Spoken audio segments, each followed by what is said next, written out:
Beware Romulans bearing gifts.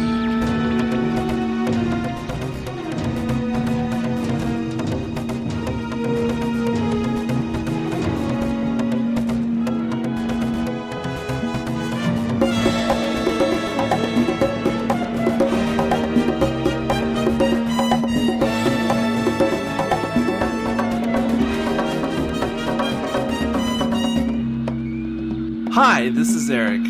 This is Carl. And this is Sean. And welcome back to this Romulans Bearing Gifts. I'm not sure if this is episode 70 or 71, but Here we are. Well, ever since Lon and Alternate Kirk went back to Toronto and screwed up the timeline, I have no idea where we are anymore. But something I wanted to bring up real quick about a future episode that at time of recording has not yet aired of Strange New Worlds. And of course, I'm not going to drop any spoilers per se, but I wish Josh was here because some of this I want to tell to him, and maybe I still will have the chance off air. But there's a future episode coming up that most everyone knows about, and Josh has expressed that he specifically doesn't want to watch that one, perhaps because of genre. And I want to say, Paramount Plus, they've been going completely nuts with this series, like with promoting so many things in advance and dropping unnecessary spoilers and things I wish I didn't know ahead of time. There's been many examples just in this season. And along with that, they post like little teaser trailers for each individual episode of the season, like a week in advance of airing. And I have been diligently avoiding them, like the whole season. I didn't watch any of those, next time on Trek trailers at all. But this particular episode in the future, they put out this teaser, weeks in advance of the airing. Okay, now I just want to ask, because I have not seen this, and I too have intentionally been avoiding this. Mm-hmm. You're not going to spoil anything for me now, are you? Nope. I'm just going to spoil some of my emotion. All right. I will give no details. I'll grab some paper towels. Sean is on point. So I haven't watched any of these next time trailers, and this one was out there. I knew about it. It was sitting there. I let it sit there. I was ignoring it.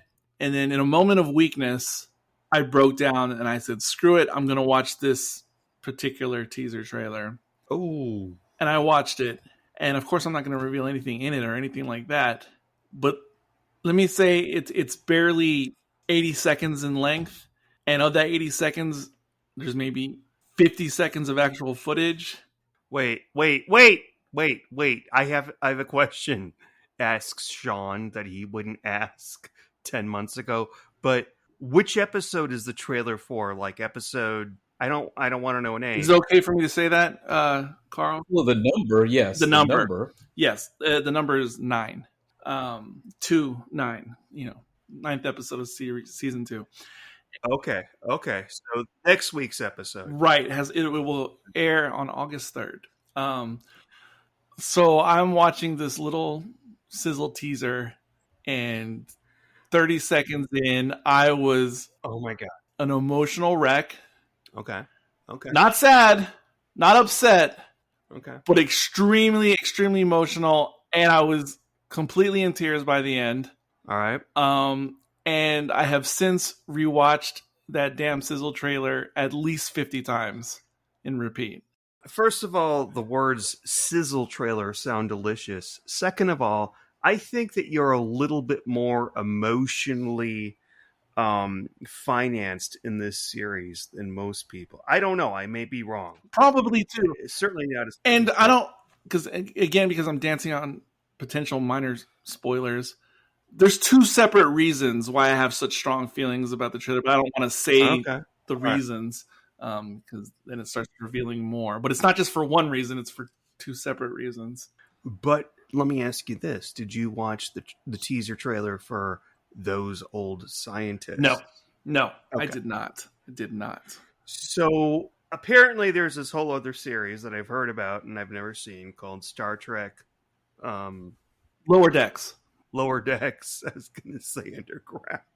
It's Star Trek Lower, and it's animated, and it's cute, I guess. It's fun, whatever. I had no knowledge of this, Right. other than like an icon that popped up on Paramount Plus. Right. That makes sense. So this is how I'm going into it, and I'm curious, gentlemen. Eric said that he didn't even watch the teaser trailer, so he didn't know that it was going to be animated. I didn't see the teaser trailer, but this is part of the Paramount Plus promotion thing. So I actually knew about this. Like when me and Carl and Caleb were recording like 8 or 10 months ago. Yeah. I had said that I asked the guys, have you seen what Paramount has just put out? And they were like, no, don't say anything. So I've been sitting on this ridiculous notion for 8 to 10 months. And I wish I didn't know that long ago, but that's how long Paramount has been pushing this. I have known for about 2 months because it's everywhere. I mean, the channels I was trying to avoid, I managed to avoid those, but it would just pop up in the news, not Facebook. I literally, like on the news, it would show up. So I could see, the voice actors in uniform, like, oh, crap. So, yes, about 2 months ago, I was spoiled that this was coming. But yes, it was impossible to get away from this one.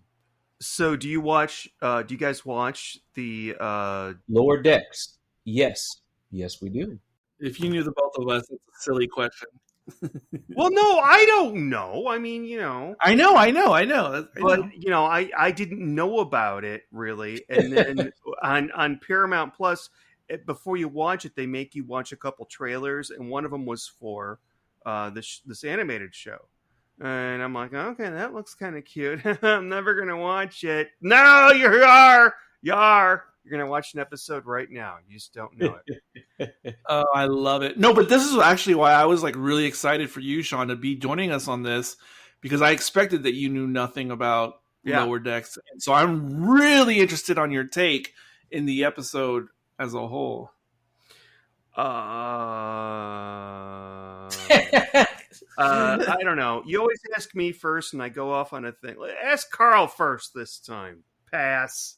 Okay, and this will be interesting because Carl almost never goes first. I mean, by design. Mm-hmm. But I'm okay with upending the paradigm. Sure. So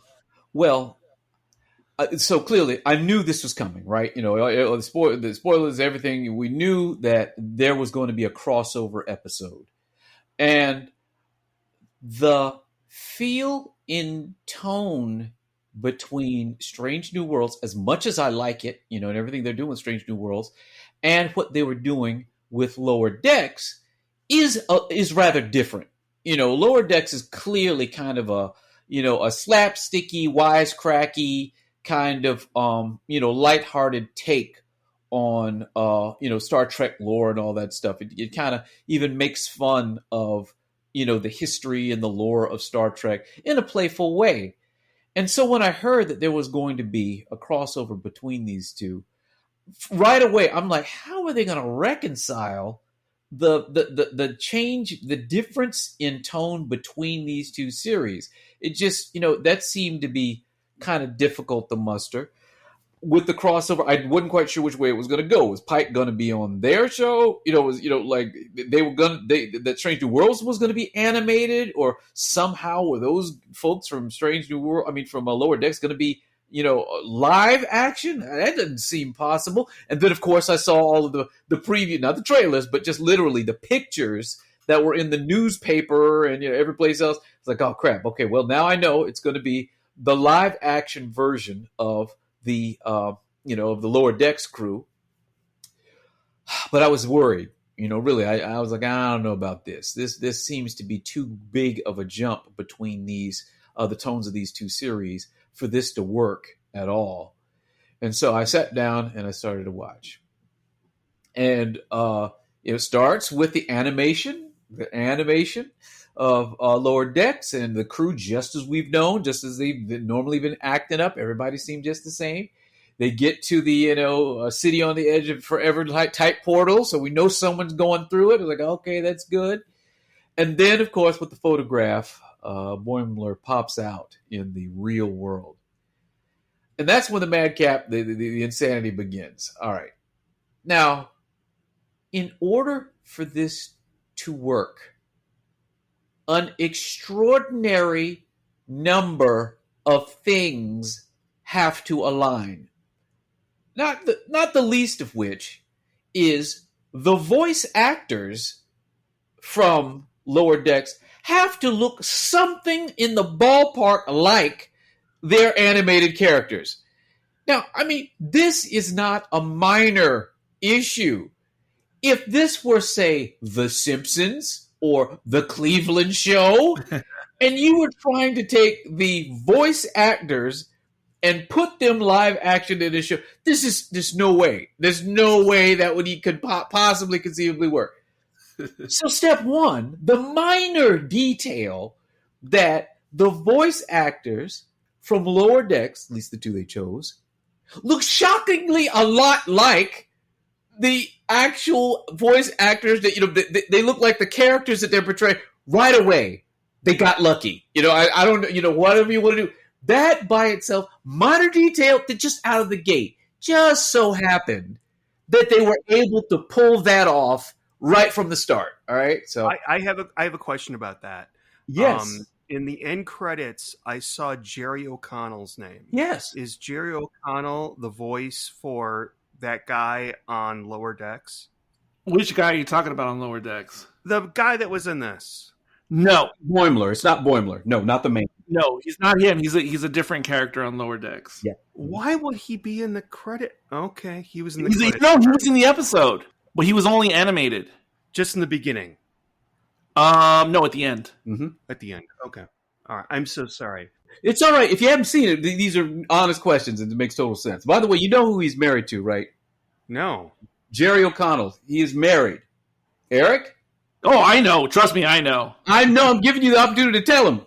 Oh, sorry. He's married to Rebecca Romaine, who, of course, is Una on Strange New Worlds. So you getting this craziness? Oh, okay. Una's the security officer, right? No. She's the first officer with the long black hair. First officer. Oh, the pretty one. Okay, yeah. Okay, I'm so sorry. Yes, she played Mystique in the X-Men movies. Mm-hmm. But actually, the Jerry O'Connell thing was like a deliberate joke. So he is a regular cast member, voice cast member on Lower Decks. Mm-hmm. And the way they utilized him at the end of this episode was Boimler pulled out that poster again at the end that he has like in his little locker or whatever. And Jerry O'Connell's character, who is the first officer on that show, Lower Decks, he happens to be walking by and he says something to the effect of the hottest first officer in Starfleet or something like that. Yeah, hottest. Yes. So they got the voice actor like commenting on his own actual real life wife, like calling her hot. Okay. I love how unimpressed Sean is with that. Yeah, he's just putting it together. He's just trying to hold stuff together. But so like I said, in order for this to work, a lot of things, had to fall into place. So just for starters, the fact that the voice actors look an awful lot like the characters they portray. Like I said, think about the other animated series that are out there. This is not a small thing. You cannot just take that for granted. So out of the gate, all right. Yeah, Carl, actually all four of the principals on Lower Decks all resemble their animated characters. It's not just these two. I think that's a pretty common thing, unless you're voicing somebody who's famous, like, the Joker or whatever. I'm just saying, if you look at The Simpsons, if you look at Family Guy, if you look at these other ones, not necessarily the case. Yeah. Right. Yeah. And so the fact that, by the way, we're going to do a crossover. Point is, they managed to do it. They pulled. So that was a comforting first beginning to all of this. By the way, Lower Decks uniforms look fantastic in real life, don't they? Yeah, I think they look better. I think they kind of look better in. They were really, really cool. I was like, what? And they were like high at the shoulder, tight at the waist, without showing like. Yeah, I understand. Yeah. They say no Picard maneuver. They seem more comfortable. I was like, wow. Carl, did you notice the detail on the boots? On the boots? No, I didn't. When Boimler wakes up in the sick bay and he sits up, you can see the bottom of his shoes or his boots. Yeah. And they're exactly like the animated show, which is they have a big Starfleet Delta. Delta's on them. No way! I didn't notice. Yes, yeah. Go back and look, and it's crazy, like super fine detail from the animated show. Oh my god. Okay, well we'll come back to the details, but anyway. So yeah, that's good. Thanks for telling me because there's stuff like that sprinkled throughout it, and you don't know, you're not paying attention to that. Yeah, and I remember the crazy deltas on the shoes from the animated series. I didn't even think to check. But all right, so crazy. All right, so next, in terms of, like I said, in terms of lightheartedness, in terms of kind of silliness that you expect to see on Lower Decks. I'm like, well, how are they going to reconcile that in Strange New Worlds? Strange New Worlds is, relatively informal, and they have a lighter energy about them compared to many other Star Trek series. But still, to bridge that gap between the the silliness of the animation and what they were doing on the show, I'm like, how are they going to manage that? And so Strange New Worlds gets a little bit more crazy. They get a little sillier to try to meet them halfway, but it still felt relatively natural, which is the other thing. They move it, the register a little bit wilder with Strange New Worlds in terms of how the characters are acting and what they're doing, but it is totally believable. Just the way they move that needle forward a little bit, and it's little things. It's Una's constant curiosity about why Boimler acts the way he does. It's the captain being, accepting the flattery and all of that stuff. It softens them in a way that brings them closer to the craziness that is the animated series. And I mean, again, this is not something that if you're not paying attention in terms of trying to construct a show, that jarringness, it can be really off-putting, and it could mess things up. Kind of like, you remember back on the old Flintstones when they would have cameos come in on the Flintstones? And first of all, the way they were drawn was just like hyper real compared to everybody else. Mm-hmm. And it never, it was kind of interesting to see the cameos, but it never seemed to like blend. They would just kind of like drop in there with no it's like that. I was afraid that kind of thing would be happening. No, even the tones, they managed to, for whatever reason, in each circumstance, they brought it together in a way that lightened the crew and slightly serious, the Lower Decks crew, but still kept it fun. So, I mean, there are some amazing things that they were able to pull off to make this work. And every time I look closer, they paid more attention to a detail. There's something else there that they got right that I felt, but I didn't see it before. It is quite remarkable that they were able to do this and do it as well as they did. So that's my initial rambling. I'm going to give up the mic. Go on, somebody else. Carl, I need your address. I need to send you my wedding proposal. Can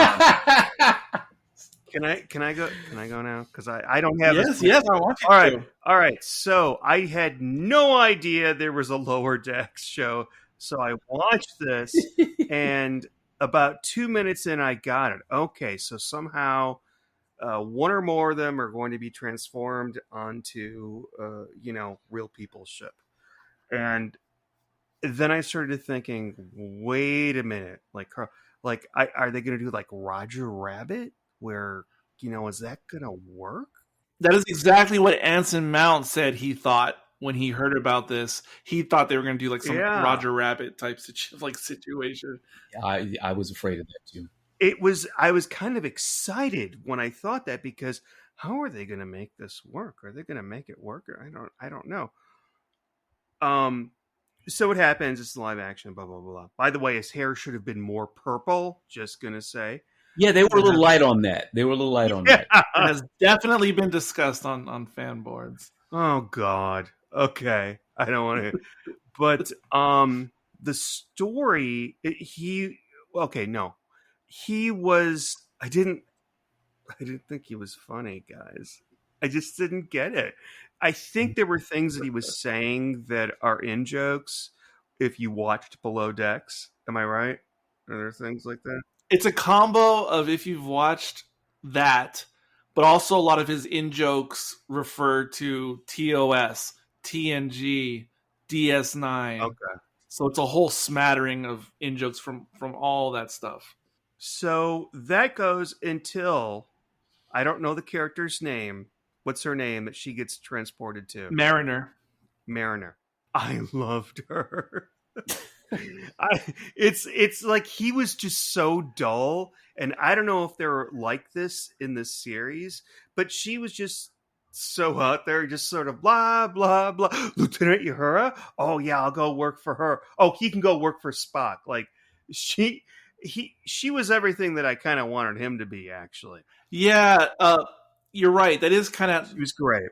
That's how they're set up on their show. Okay. It's like almost like that buddy cop dynamic, and Boimler's totally the quote unquote straight guy, and then Mariner is just like the zany one, Axel Foley, like all over the place. So I think I know that Star Trek gets off on having the quote unquote straight guy in comedic situations. Like we did the episode about Spock being human, there's Data being human, blah blah blah, and a lot of times it's played for laughs. So what if instead of him we got her, and she carried most of the episode, and he just kind of showed up at the end to I was going to say set her straight. That's a horrible choice of words, but just to be a straight man for a little while. Anybody? I don't know. I kind of like the way it is. Okay. That's I'll simply say you've got a really interesting observation, and you're absolutely right about the dynamic there.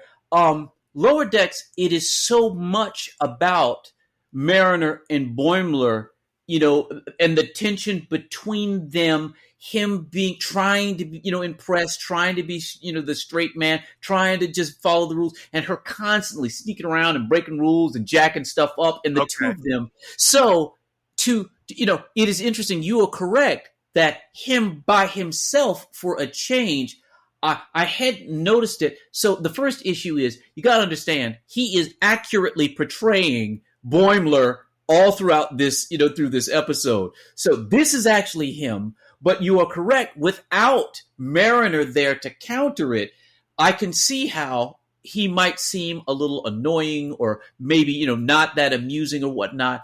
If you know this character and, and you understand that he is a half of, of a pair, then, I see what your concern is.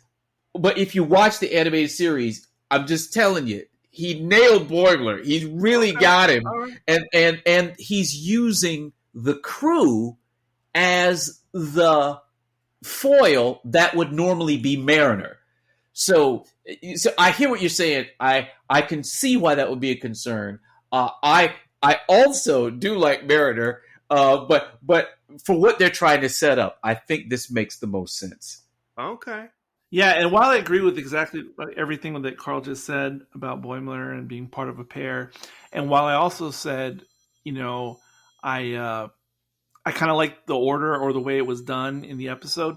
That being said, though, of course I already knew in advance that Mariner was eventually going to show up, and I was dying for her to show up. Yeah. I was like, come on! Like she comes in about midway. I do wish she had shown up sooner. Yeah. That would have been a lot more welcomed. And yeah, if you're already familiar with the characters, it definitely helps to take in Boimler on his own. But also, maybe if they brought them both in at the same time at the beginning. Yeah. I was kind of thinking that too. I was kind of thinking that might be a better option. Mm-hmm, mm-hmm. But I kind of see why they did it.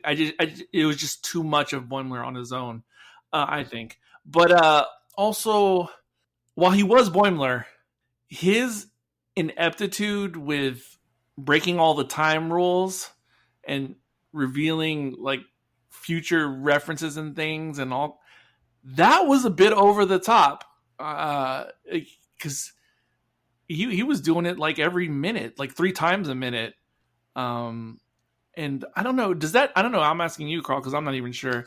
Does that fit with Boimler to be? It does. It does. Okay, I'll accept that. He strives to be the correct officer and to do all of the right things, but his character constantly goes in the wrong direction. It makes the wrong decisions, causes trouble and whatnot. So the irony is, normally within the animated series, that you would think that Mariner is jacking things up and that Boimler has to set it straight, but it's generally Boimler being too tight on the rules, getting into trouble, and Mariner bailing him out is kind of how it ends up happening, right? If you think back. So in other words, yeah, he's messing stuff up on the regular, and it's consistent with him that this would happen. Okay. Yeah. So another thing that make the inclusion of these 2 characters from Lower Decks, another effect of it being in Strange New Worlds, I found, because in Lower Decks, that show is a Star Trek reference, every 12 seconds, and they're really good about it because, as I said, that they usually make references to all of Star Trek that has existed. I think they maybe even mentioned the Kelvin timeline at one point on Lower Decks. But anyway, they mention everything. And so therefore, having those characters in Strange New Worlds, there was so many more references to Star Trek in this episode than you would normally get in Strange. And of course I enjoyed it.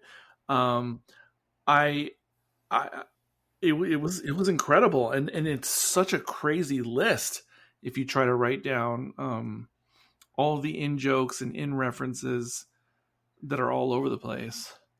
Yeah, I'm just gonna say something dumb. One thing I did not like about this episode is it has the worst name for an alien race yet, and that would be the Orions. Why do you think the Orions is such a bad? They're called the Orions. Yeah, we're gonna have the Orions. We're gonna meet at the pub. We're gonna have a pint. We're gonna do a jig. I hate that name. I mean I'm not Irish. I'm Scottish, but I mean it's not. I don't know. And why did they have to be? Well, okay, no, it's a terrible name, and I understand that the lady or the girl from Below Decks, she was of their race. And actually, though, I'm going to say that moment when they tell the captain of the pirate Orion ship that her great grandmother was on, and I think, yeah, one of them says her name, and you know her, I thought that was a good moment. That was a good, like, we'll give this to you. We don't care. We just want to teleport these 2 people back to their original time. And the Orions, well, this isn't a lot of character description, but they were like, okay, sure, no problem. I was afraid that they would start fighting about it, which they didn't. But I don't know. Thoughts? Yeah, no, I think it's a really nice touch. And Orions have shown up a lot in Star really? Trek, and especially, yes. Oh, yes. I'm sure, Sean, you know, like the famous image of like the green girl from William Shatner's time. Oh, yeah, the one that he kisses. Oh, yeah. Well, that's every woman, so. but the green one in particular, yeah, she's the original Orion all the way back to the beginning. All right. Yes. Okay. The species was not made up for this. They go all the way back to Kirk's time. Yeah. Okay. Yeah. And they're just plain, because if you look at it objectively, it's just sort of like a makeup job. I could do this at home myself. So they've always been green like that. That's why they have such plain makeup. Okay. Yep. And I would dare say they are closest in look to the original series aliens, more so than any other of the aliens that we have seen in the modern era. So, you point out the bad green makeup. That is precisely how they look back in the day, and I cannot think of a major change that we have seen with the Orions in the modern era. Unlike every other alien species in Star Trek, they actually look just like they did back in the original series. God bless them for making that choice. That's surprising. That is surprising. Yeah. You know, they made the choice to stay with the original, maybe put a little bit more polish on it. Barely. I totally respect that choice. We get that a lot in Doctor Who. But that gesture you spoke of that happened in the episode and how they just calmly went along with it, I thought it was really nice because, like I said, Orions have shown up a lot, and especially in more recent, newer Trek, they've shown up a lot. And they're almost always antagonistic and just, like, never want to get along. Like, it seems like almost for the sake of not getting along. And so just to see this different side of their culture, this is kind of a new look, and I like that. And the touch is also important because, Eric, you remember there's a recent Lower Decks episode where the young officer Tendi, who is the Orion from the time of Boimler and Mariner, she's their friend, as they say all throughout the show. There's an episode where she is trying to get away from the thieving, pirating past that her, alien, race has been associated with. She's, sort of a scientist, and she has said again and again that all Orions aren't like that, and that some of us are trying to be different, and she is the pinnacle of that, and they make an episode about her feelings about that. So if you know that, when you see what happens at the end of this episode, first of all, that they made off with the portal is questionable, which is, but even if they truly had a scientific desire, it might be their reflex just to swipe a thing, so that they can study it. But the resolution that you pointed out, and I agree with you, that was very, very touching when they mentioned that Tendi's family grandmother's name. The thing is, though, some of the Orions actually were scientists and and other things.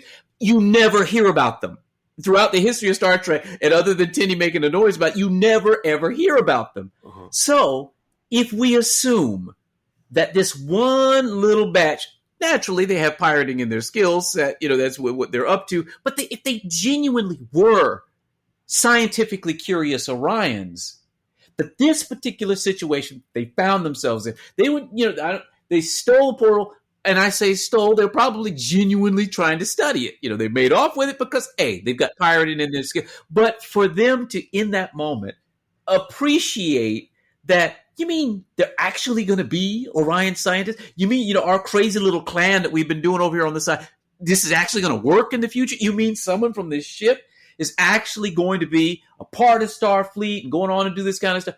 That's pretty remarkable. I get why they backed down. It makes sense. It solidifies how special of a moment that was just then. So, yeah, that was a moment. Yeah, I totally agree. Another fun thing about it from like a Star Trek nerd point of view is that the ship that they were in was a better realized updated version of the way the Orion ship looked in the TOS remaster. When they remastered the episode Tower of Babel. In the original episode in the 60s, the Orion ship was just a blinking orange dot, like on the view screen. And that was all it was a blinking orange like bulb. And then they remastered it in 2007 and gave it that weird cylindrical type shape and the multiple lights. And then now Strange New Worlds has just like updated that further. So I just love that attention to detail. And it looks great, and it like keeps in line with everything. I think there was a little bit of a lost opportunity in casting, like when the Orion captain was on the view screen and they were negotiating via view screen, and then Ensign Mount, after Boimler tells him, he mentions how there's a member of his crew, the Orion's crew, and she's the grandmother or whatever, and he's like, how do you know that? It would have been cool if the random female Orion who was standing next to the captain, if it was the Tendi voice actress. That would have been perfect. Yeah. Because again, she does resemble her character, and obviously she'd probably resemble her grandmother or great. That's good. That's good. Well, So that would have been nice, but it's it's okay. It's okay. You guys know? Well, I know Sean doesn't, but Carl, you know the show The Ready Room, hosted by Will Wheaton. I know it. I don't really watch it, but I know what it. this is. I watched part of one time. Yeah, so I don't watch all of them religiously because I'm just going to be honest, some of them are kind of boring. But they have been really upping their game in recent episodes of Ready Room, and they're really getting like the quality of their interviews with like the actors and everything and producers it's really getting a lot better. And the Ready Room episode for this one was, I thought, one of the best. Okay. They used to show Ready Room on Paramount Plus, but currently I think it's only available officially on YouTube. And the episode for this one is great. There's a lot of interesting behind the scenes nuggets in that episode because they have Jonathan Frakes and Boimler and Mariner, like, they're interviewed all at once because Jonathan Frakes, Riker, of course, directed the episode. I think I should watch the one for this one, and if it's hosted by Will Wheaton, that's okay because it's ever so handsome. Well, then you'll love it because there's like 7 seasons of the show, and he hosts like 6 of them. But by the way, Sean, do you know who the actor who plays Boimler is? Like, no, I have no idea who that could be. He could be my illegitimate child for all I know. So it's funny because even people. Is that what this is? Oh no! My hold on. God, I'm so, no. It's funny because even people who are fans of Lower Decks didn't even realize who the actor was behind the voice of Boimler. Like, for instance, a lot of them were like, "Oh my gosh, he's the guy on the Amazon series The Boys." A lot of fans just realized that for the first time, but he's more significant than that. Yeah, I really enjoyed watching the first 4 episodes of season 1 of The Boys, and then someone said, "This is boring. We can't watch it again." So that's funny. I mean, because I know who that someone was. It's funny, but that show's good. It's really but damn it gets dark and it gets gruesome. Yep, but it's great. Like, it almost gets too gruesome for me, like in season 2, to be honest. And I don't usually have an issue with gore, but it was getting to whatever my limit is. It was getting to that in season 2. Anyway, aside from being that show and some other things, yeah. What was Star Trek? What are we going on? What's going on? I didn't know if you knew that the actor who plays Boimler is Jack Quaid and like who his parents are. Randy Quaid and his wife, Mrs. Quaid. Randy's brother, Dennis Quaid. Oh, good. Oh, the better one. When also, by the way, when you said Quaid, I thought of the little guy in the guy's dress in Total Recall. Just gonna say, I don't know. You should sort of like preface something with that. Yes, Dennis Quaid and Meg Ryan, and ever since I've known that, I can never unsee it in him. But I also think it's just fantastic. Well, anyway, so in real life, both Jack Quaid and the actress who plays Mariner, Tawny Newsome, both of them, of course, are like Star Trek geeks, like in real life. I think that would be a requirement for a job like that. Yeah, you would think, but that is not the way. Yeah, but super fanboy fangirl moment for both of them. So because both of them know Star Trek really, really well as fans, a lot of their lines and things that they did in this episode were improvised, like on set and not even scripted ahead of time. Really? Yes, a lot of references. I'm so sorry, Eric. You're talking about their show? No. Star Trek at large. Like, I mean, their knowledge, the references they didn't just reference Lower Decks, but just Star Trek in general. Okay. And I'll bring up some of them in a second.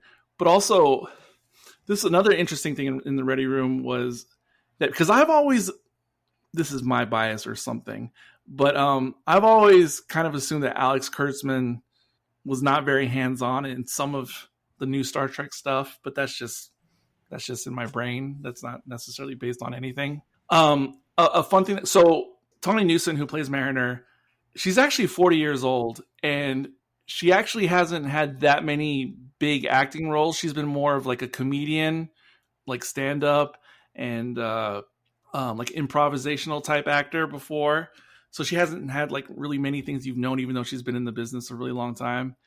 And apparently Alex Kurtzman watched a rough cut of this episode, and he actually made note of Tawny Newsom in the episode, and he actually just cold called her after he watched it. And, you know, hey, this is Alex Kurtzman. And he said, you know, hey, I'm assuming you improvised a lot. And she's like, yeah, totally. And he was like, yeah, I really like what I saw there. I want you to send me like a bunch of things that you've written before and stuff you've done. Just like send it over to me, which she did.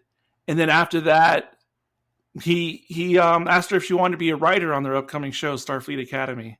So she actually became a writer for that future Star Trek show just based on Kurtzman watching her in this episode. That's awesome. That's awesome. And appropriate. That's great. That is really great. No, one of the big things that Jack Quaid did improv in the episode was when he's looking at the saddle, and he's like, oh, you know, I probably won't affect the timeline if I touch it. Yeah. And then he gets on the saddle and he says Riker. He totally improvised that. Jonathan Frakes was right there on set when that happened and was not expecting that. They obviously kept it in the episode. And then Will Frakes, Riker, he said when his wife just saw the episode air when it went out and she watched it for the first time, he said like she completely lost it when he said that line in the episode of Riker, that she just like his wife literally burst out. I'm sorry, I said William. Jonathan Frakes, his wife, when she saw the episode go out, she like lost it and thought that was hilarious. Well, good for her. That was good. I thought that was funny too. I thought it was the secondary comments that was so funny in this. I mean, it was just the little throwaway lines. Yeah, like Worf's honor. That was just hilarious all throughout this. So, Carl, did you catch when Boimler, Jack Quaid did the Section 31 walk? Because it happens in a fraction of a second on screen. Okay. Why do you say the Section 31 walk? Why do you say that? I guess it's a reference to a Lower Decks episode. And I guess Boimler does this walk like Section 31, like they're so whatever, you know, hoity-toity. I did see it, and I'm just gonna say that Quaid pulls off some very solid animated moments as a live action actor.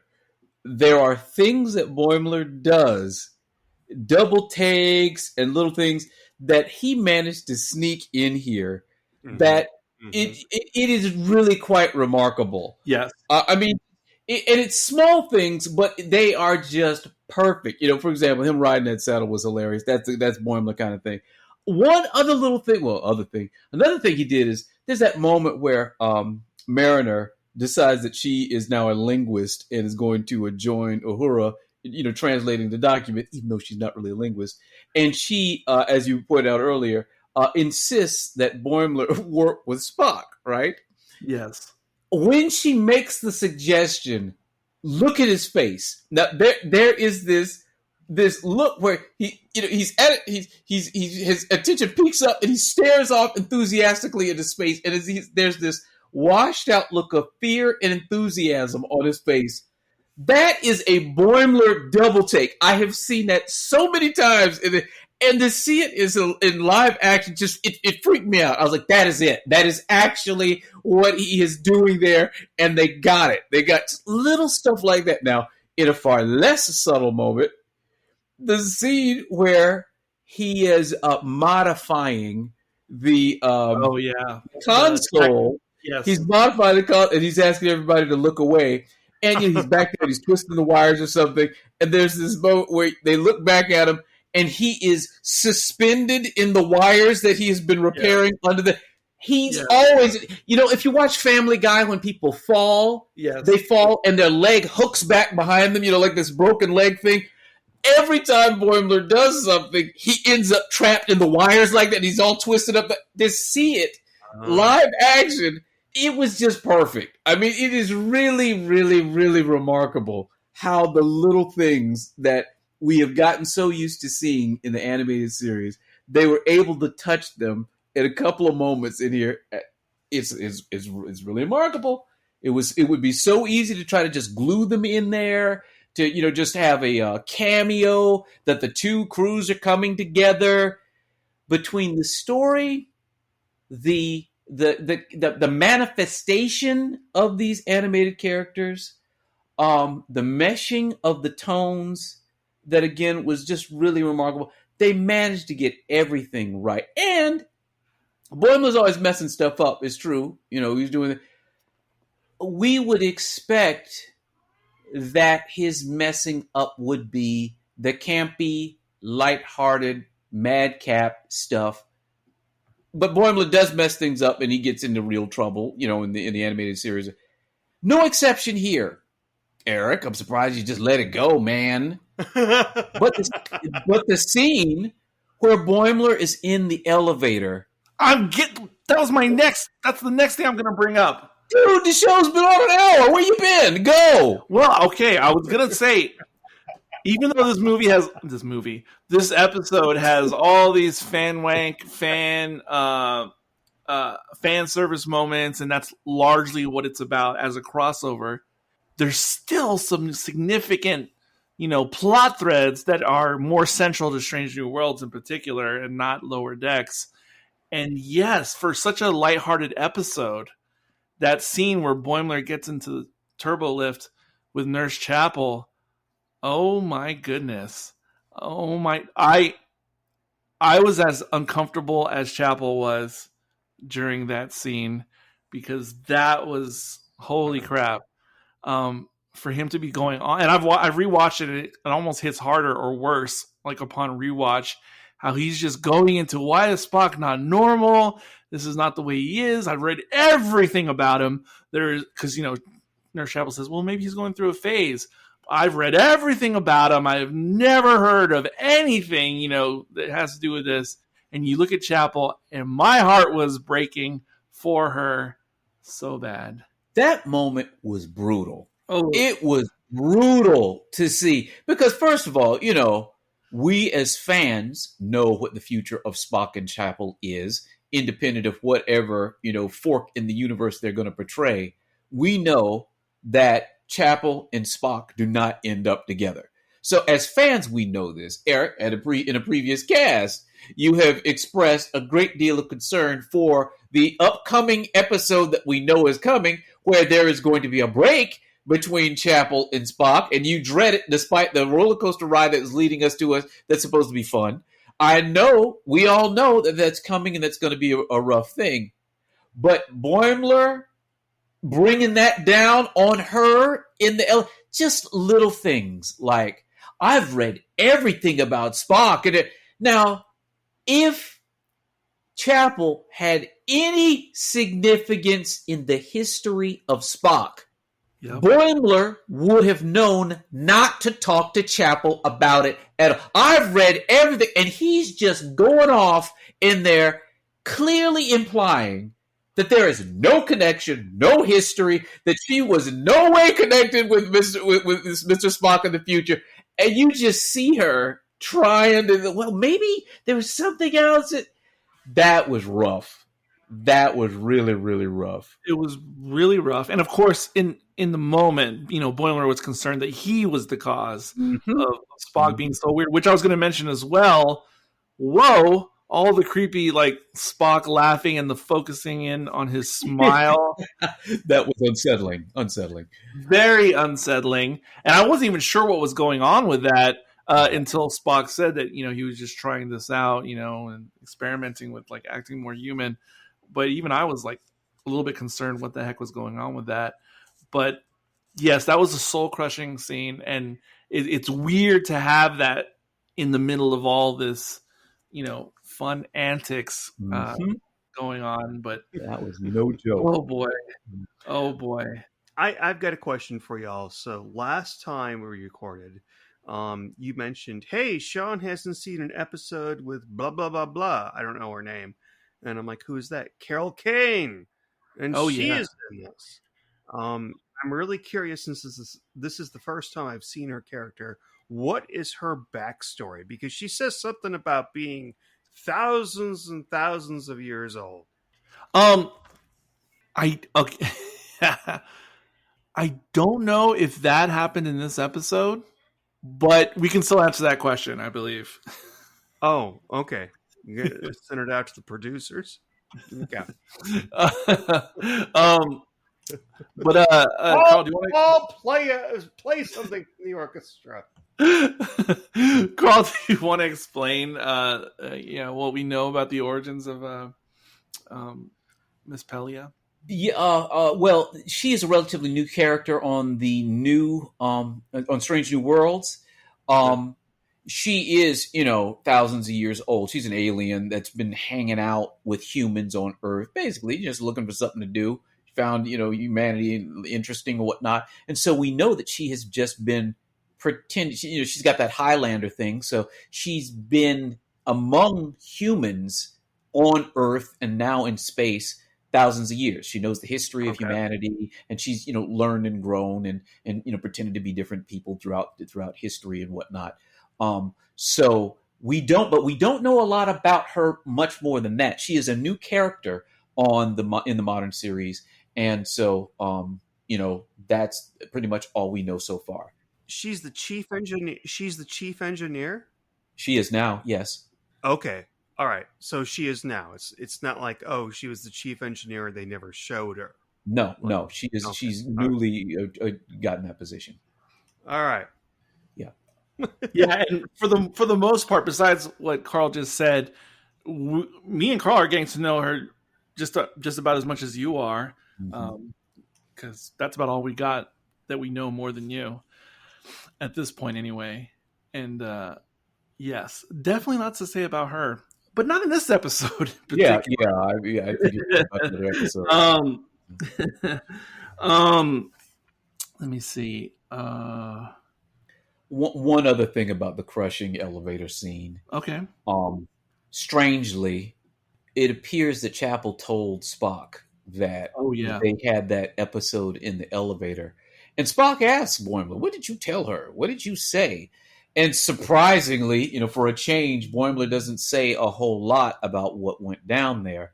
But again, to compound the complexity of what happened here, this means that, by a reasonable timeline expectation, that Chapel now knows that she is not significant in Spock's future. I don't know what impact that's going to have on their relationship, because Spock knows that Boimler said something that upset her, and using his deductive logical abilities, he is able to piece things together rather quickly. So the fact, the fact that we know that Spock knows that Boimler said something to Chapel about what was going on between the two of them further complicates things. It makes things a little interesting. So sorry, that was just a little. Yeah, you almost wonder if what the things that Boimler said, if it will unintentionally play into the way things are going to go going forward. I don't know, but I don't know what's going to happen with that storyline. But I definitely think the writers of this show have it all worked out, because some of these beats in season 2 with the Chapel Spock dynamic, I'm pretty sure they had those beats worked out back when they were working on season 1. Mm-hmm. I have a feeling that they have like a really like thought out game plan, and that's something I very much notice about this Star Trek or modern Star Trek show in particular, compared to like Picard or Discovery or whatever. Yeah. It really seems like they have a roadmap for this particular Star Trek show. Yep. Things, I mean, I'm always talking about consistency. Stuff's got to make sense. And Strange New Worlds, for it to be as episodic as it is, really does a solid job of holding stuff together between episodes, making sense between the characters and their behaviors. It's quite remarkable that they were able to pull that stuff off. So, yeah. And I guess the only other major thing, or not major, but significant thing to bring up is, of course, there's the drink, the cocktail, the Romulan Hurricane, which I mean, it's like a joke at the time when it's brought up, but it's used as a device to lead in to the denouement of the episode, which I wasn't expecting. But having like the whole crew, the Strange New Worlds crew together and animated, that plus the opening title sequence, which of course was redone. Thanks, by the way, for reminding me to do that, because I sometimes I kind of get in the habit of fast forwarding, and even if you start to watch it, you don't realize the way that they did the animation was so subtle. You have to say, those are not the regular windows. Those are not, and then it just really comes out. So yeah, if you hadn't said anything, I probably would have fast forwarded. Yes, and I would be lying if I said I didn't watch a literal side-by-side comparison video of all the little minor touches and changes. I already love the Strange New Worlds opening as it is. It is one of my all-time favorites in Star Trek in total, to be honest.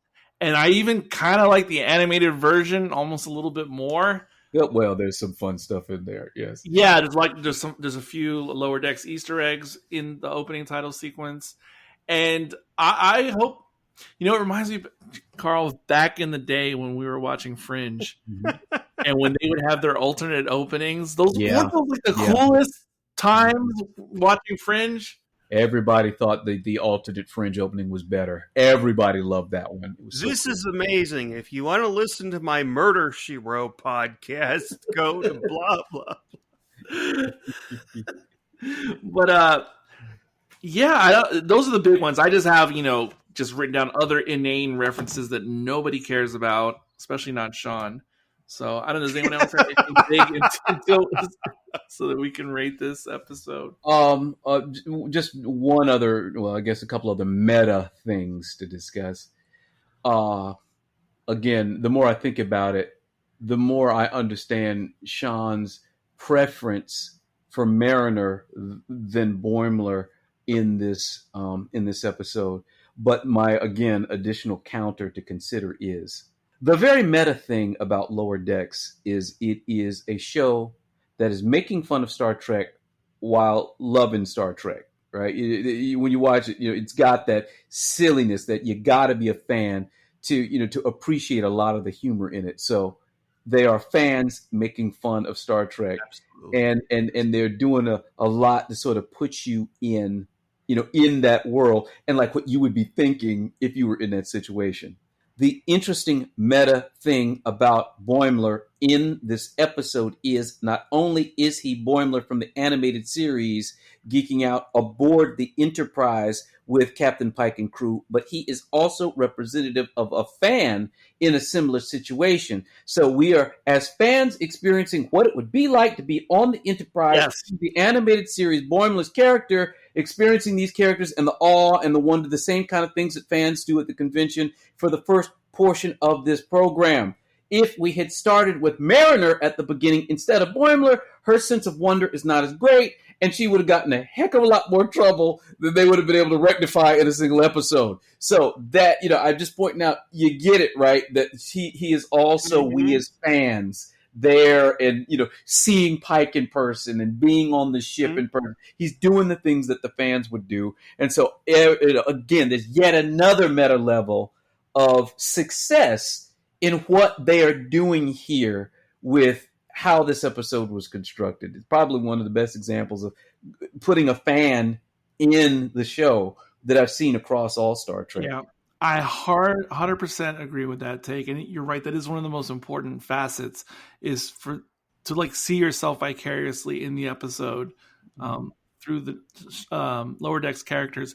And you reminded me of another tidbit from the Ready Room. Mariner Tawny Newsome, apparently she broke several things on the set throughout production because she was constantly like pushing buttons on the console, turning dials that were not meant to be turned. I mean, in real life. Yeah. So she broke many set pieces. And at one point, I think she leaned against like a panel and her elbow went through like the wall on set. So yeah, apparently she just couldn't stop like touching everything. Like, I mean, because it was the whole fan thing of being amazed that like I'm actually seeing this like in real life for the first time. Mm-hmm. Oh, and they also noted something I brought up on the podcast episodes ago: how much larger, or actually it was Will Wheaton and Jonathan Frakes, how much larger the bridge set is compared to their bridge. Yeah, that's you heard the line. Yes, I'm right here. Well, I thought the distance, you wouldn't be able to hear me because of the bridge, the cracking on the sides of the bridge. Yeah. So always doing great things. Yeah. Yeah. You had another point, Carl? Oh, I did. I think I forgot what it was, but I'll just throw this in there too. In terms of fans wanting to be there on the ship, there's probably a checklist of things that if you were a fan, you would love to do on board the Enterprise. And let's see, if we go through them, it would be hanging out in engineering, which he did, going to the bridge, which he did, touching things on the bridge, which he did, getting to meet the captain and commenting on his hair. Of course he did. Yes. But also being the center of attention between the ladies. Now, I forgot about that scene. This little detail. So, Boimler is minding his own his own business in 10-4, doing his best to try not to reveal aspects of the future. And Ortegas and Chapel come up and start messing with him. And I'm sitting here watching, I hope you don't have, the sickness from the chronic. I'm sitting here watching. I'm like, why the hell are they messing with Boimler? And I'm trying to figure out why, because again, I'm always looking for consistency. Why does this make sense that they would be messing with him like this when they know that and then I realized they're trying to get tidbits about the future out of him. They know he's a leaky sieve about stuff in the future. And so they are needling him to squeeze information out of him for the future. And he's just leaking mess all over the place, including the captain's birthday and all of that stuff for the birthday party, which yet another little story break there that Boimler brings something very serious out that, normally we think about his cutting up as being, lighthearted and whatnot, but, that dialogue between him and the captain. But anyway, for this moment, it was just fun because I was like, why are they messing with him that way? They were trying to get news and hints about the future out of him. It's why they were, palling up with him like that. So it was, again, like I said, it's these details that any of these things could have derailed the show. It was so easy for this to not have worked. And surprisingly, at every little step with a decent story, interesting character developments, well acted live action characters, they surprisingly, I'm really, really impressed with how they put all of this together. It was well done. Just well done. It really surprised me. Absolutely. Are we ready to rate it? Sure. That's it. That's what I do. All right. Sean seems like the hostage host of the episode. Let's see. Unit of measure. There is 1,000,001 things to choose from. Time portals. All right. Time portals. We didn't even mention how the NX-01 came into the situation with the rare metal and then having the Strange New World crew reminisce about what it would be like to meet Archer and his crew within an episode of time travelers reminiscing about them. Right. Yeah, and I don't know if anyone noticed that the type of grain that they were trading away with the Orions was the same type of grain from the with Tribbles episodes, and of course, Trials and Tribulations, the other crossover show that gives Sean constipation. Even he knows this one. He's like, oh yes.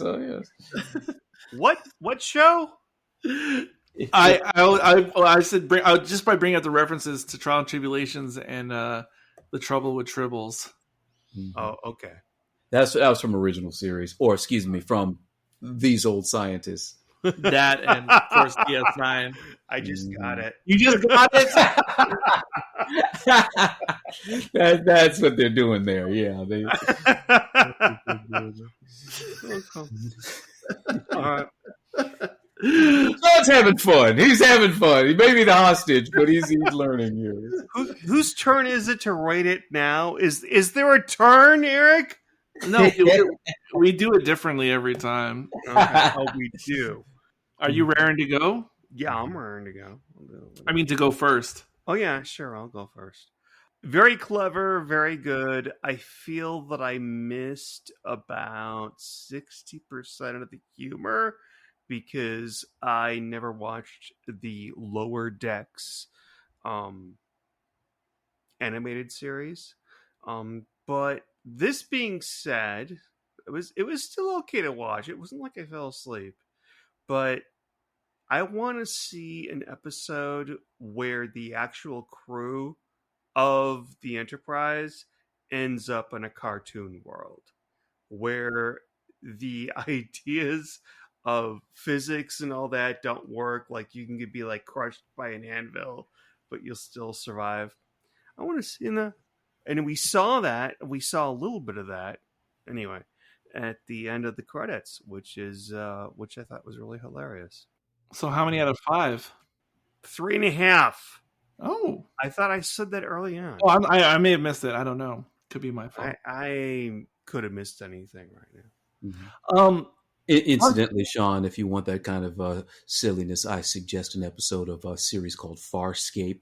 Might directly address the things that you're asking about right now, but that's for another time. Go on, Eric. Yes. No, but fun fact, based upon something that Sean just mentioned in his little review, I don't know if you know this as well, Carl, but they just recently announced Paramount Plus that they're gonna release this new I don't know what to call it, series of minisodes, Star Trek minisodes. Yeah.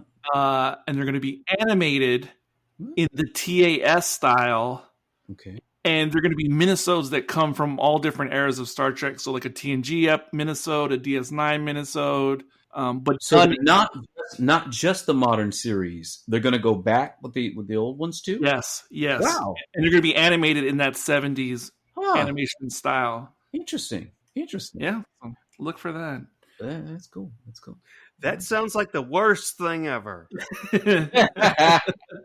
Yeah, apparently it's from those fan-made videos blowing up on the internet, I think was the inspiration for all that. But hold the tiles, Eric. What are we rating this sumbitch? My goodness, this is tough. Screw it. I'm giving it 5 out of 5. And the reason I am is because I think this is one of my all-time favorite Star Trek episodes, new or old or classic or anything. Boy. Oh, God. I think it's one of my all-time favorites. And when Carl was going over how they could have screwed this up, I had the same exact thoughts. This could have gone sideways so many different ways. It could have been like an unintentional turn-off type of an episode. Okay. But man, it was so much. It was everything I wanted it to be, and then some on top of that. And an episode like Trials and Tribulations, or those other crossover like episodes, those already, previously have ranked in some of my all-time favorite episodes. And I actually think this could be a contender for like the all-time best Star Trek crossover episode. I'd have to like really sit down and look at it all, but I think this probably is. And so, yeah, it's one of my all-time favorite Star Trek episodes, period. Yeah. All right. Good. That's fine. Okay. That's cool. I am going to give it 4.5. but for there are. I like pure Star Trek. But and what they're doing here is something very unique. But for the pure technical achievement of what they were able to pull off, 4 or 5 for me. I was really impressed. Yeah, to put it in Doctor Who terms, this would be like a really excellent multi-Doctor story, like a really above average, excellent multi-Doctor story. But yeah. Yeah, that's a good way of putting it. But okay, yeah. So, so there you have it. My gosh, we only have 3 more episodes remaining in the season. And then after that, who knows? It'll be like 15 to 24 months until we get season 3 due to the writer's strike and actor's strike. Yeah. So let's enjoy this. Interesting times. As much as we can. But it would be delight if perhaps someday like Sean was taken hostage again and someone like forced him to watch some Lower Decks Clockwork Orange style. No, actor strike. Hi, no, you only pay me $2 an hour to do this, so I'm not doing it. Understood. But closing out the show today, this is Eric. This is Carl. This is Sean. And until next time, ad astra per aspera.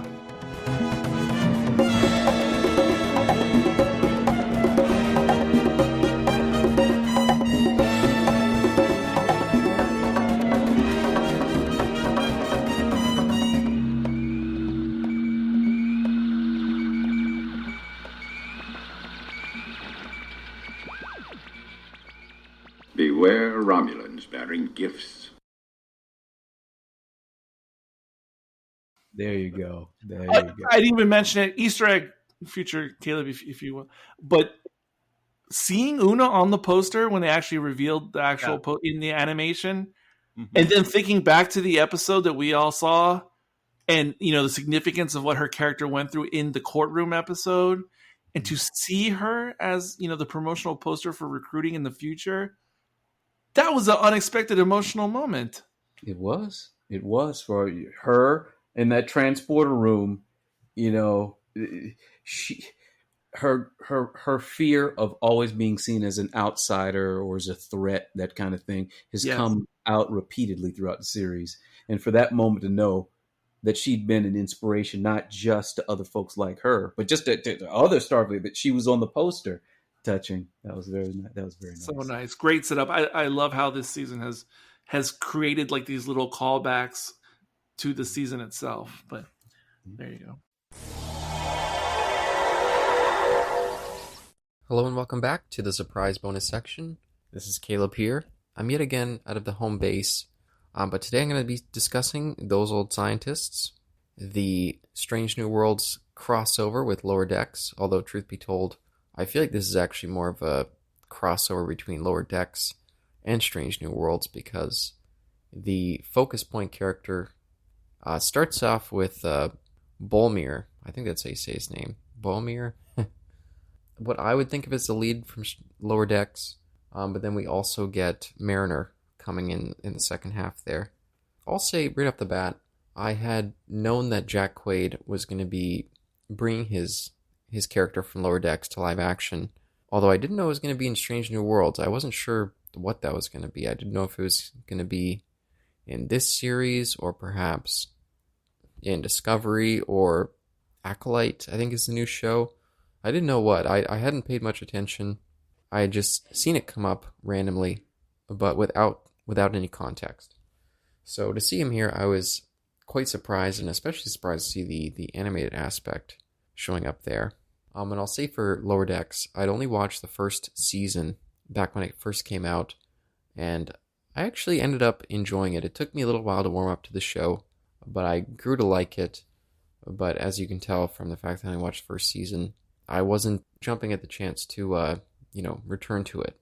But to see those characters come back, I was pretty impressed with it. I thought that it was a good reminder of why I liked that first season. So I was definitely enjoying that. And then to see the character that Jack Quaid plays brought into the regular show, I thought that was really a fun invention for this episode. But again, as a Strange New Worlds fan, it did feel curious that we basically don't return to those characters much. I mean, they're there, but they all serve as just kind of more background characters for Bulmer and Mariner's plot. So that was it. In a way, it does feel like a strange outing for Strange New Worlds, just because it feels so outside of the scope of the rest of the season so far. But even still, I would say that this was a very fun episode. There was lots of great little bits of humor that I thought worked very well. Jack Quaid is always an enjoyable presence on screen, I think. And him blending in with the Strange New Worlds crowd, I thought that there was a lot of chemistry there, and all the different dynamics with the characters I thought worked quite well. And the way they set up the plot with the portal and how it gets wrapped up with the Orions and how they ties into one of the Lower Decks characters, I thought that all that stuff was all well handled. And I'll say, yet again, this is another one that I really wish I was on the proper episode for, because there's so many great little jokes and little bits here and there that I would have loved to dive into more, but just due to my time constraints at the moment. So I'll say, for my rating for this episode, I'm going to be rating it out of how many exploding tricorders out of 5, and for this episode, I'm going to rate it a solid 3.5 out of 5. I thought that this was a lot of fun, even though it feels more like it's connected to Lower Decks than Strange New Worlds. I think overall, as kind of a one-off, this was a really fun comedy episode for the season. And it does make me curious to go back and check out more of Lower Decks. I will say the one thing that I didn't really care for much in the episode is at the very end, when we saw the Strange New Worlds crew done in the animation, and they made it a joke about, I guess, the Orions gave them some booze that had some psychedelic components. I don't feel like we need to go that far to the point of Uhura, or maybe it was Ortega's pointing out that the fact that they're two-dimensional. Didn't love that, but overall, I think this was a really fun episode, and I don't know, maybe there's room for a live-action Lower Decks special, if not a whole season. But thanks again for listening to this episode of Romulans Bearing Gifts, and hope you'll continue with us as we come down to the last 3 episodes of Strange New Worlds.